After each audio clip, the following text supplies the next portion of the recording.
शाम 6 बजे, पीर 10 जनवरी 2000। मैथ्यू और दूसरे गांव के लोगों ने मुसलमानों को तकरीबन 4 घंटे तक रोके रखा, लेकिन वो तादाद में बहुत ज़्यादा थे और हथियारों से लैस थे। वो पूरे गांव को आग लगाने के बाद खुशी का इजहार कर रहे थे। मैथ्यू और दूसरे मर्द एक पनाहगाह में चले गए, ये सोचकर कि वो गांव को जलाकर वापस चले जाएंगे, लेकिन इसके बरअक्स उन्होंने पहाड़ी पर चढ़ना शुरू कर दिया और अपनी बंदूकों को मसीहियों की तरफ करके चलाना शुरू कर दिया। जब सब लोगों ने मुख्तलिफ अतराफ में भागना शुरू कर दिया तो मैथ्यू और अदील ने अपने बच्चों और माओं को इकट्ठा किया ताकि गोलियों से बचा जा सके। लंबी घास में घुटनों के बल चलना काफ़ी मुश्किल साबित हो रहा था, क्योंकि तेज़ बारिश की वजह से सारा रास्ता कीचड़ में तब्दील हो गया था। 2 घंटे घास में लगातार रेंगने के बाद वो घने जंगल में पहुंच गए और उनको नारियल के पौधों के दरमियान एक पनाह की जगह मिल गई। ये लकड़ी की बनी हुई थी, उसकी 3 दीवारें थीं और छत थी। किसान दोपहर की गर्मी से बचने के लिए उसको पनाहगाह के तौर पर इस्तेमाल करते हैं। उम्मीद थी कि आज की रात के लिए थके हुए खानदान के लिए ये अच्छी पनाहगाह साबित होगा, क्योंकि वो इतना ज़्यादा थक गए थे कि मज़ीद सफ़र नहीं सकते थे।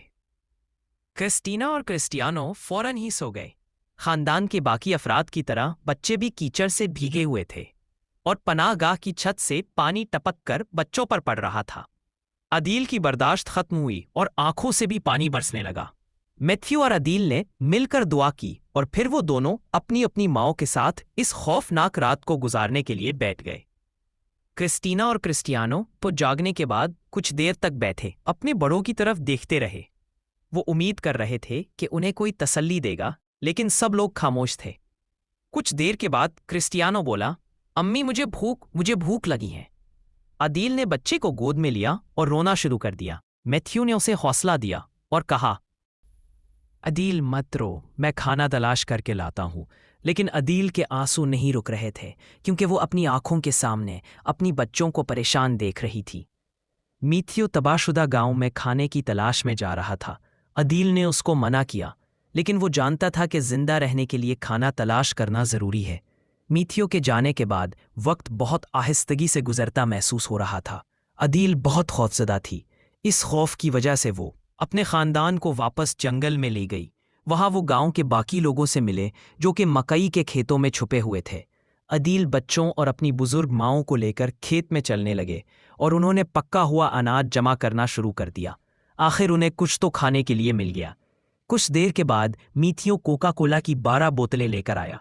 गांव में उसको यही मिल सका था, लेकिन जैसे ही बच्चे बोतलों को खोलने लगे तो गांव गोलियों की आवाज़ से गूंज उठा। कोई नहीं जानता था कि गोलियां किस सिमत से आ रही हैं, इसलिए वो ज़मीन पर लेट गए। आखिर क्रिस्टीना ने सराठा कर अपनी माँ से पूछा, अम्मी क्या हम मर जाएंगे? जी हाँ, ये वो ख्याल था जो एकदम उसके जहन में आया, लेकिन उसे अपने बच्चों के लिए बहादुरी का मुजाहरा करना था। उसने दोनों बच्चों को अपने नज़दीक किया और उन्हें कहा कि सब कुछ ठीक हो जाएगा। लेकिन अदील जानती थी कि उस खौफनाक सूरत हाल में उसके अल्फाज तसल्ली का बायस साबित नहीं होंगे। वो जानती थी कि उसे क्या करना था। शायद ये सबसे मुश्किल बात थी जो कि वो अपने बच्चों से करने वाली थी। अदील के पास उसके सिवा और कोई रास्ता ना था। उसको उन्हें बताना पड़ा, मेरे बच्चों, मेरी तरफ देखो और मेरी बात ध्यान से सुनो। अगर हमें जहाद वाले लोगों ने पकड़ लिया तो वो तुम्हें मसीहियत से इनकार करने को कहेंगे। अगर तुम इनकार नहीं करो तो शायद वो तुम्हें मार दे। वो जानती थी कि एक ही दुरुस्त जवाब है, लेकिन इतने छोटे बच्चे इतने बहादुर कैसे हो सकते थे? उसके दोनों बच्चों ने जवाब दिया, हम मसीह के पीछे चलना चाहते हैं। अदील ने उस वक्त बाइबल खोली और एक हिस्सा पढ़ा जो बड़ी देर से उसके जहन में घूम रहा था, ज़बूर 23। उसने अपने बच्चों को अपने पीछे दोहराने के लिए कहा। बच्चों ने वो अल्फाज कहना शुरू कर दिए, खुदावन मेरा चौपान है, मुझे की के ना होगी, बल्कि खा मौत के साये की वादी में से मेरा गुजर हो। वो इस वक्त तक दोहराती रही जब तक ये ज़बूर दोनों बच्चों को ज़ुबानी याद ना हो गया। वो दोनों बहुत बहादुरी का मुजाहरा कर रहे थे, लेकिन अदील नहीं जानती थी कि उनकी बहादुरी कब तक कायम रहेगी। क्रिस्टीना ने अपना मुंह अपनी माँ के नज़दीक करके धीमी आवाज़ में कहा, अम्मी, आप फिक्र ना करें। जब गोलियां चलनी रुकीं तो जो लोग खेत में छुपे हुए थे वो आहिस्ता आहिस्ता इधर उधर वो बिखर गए।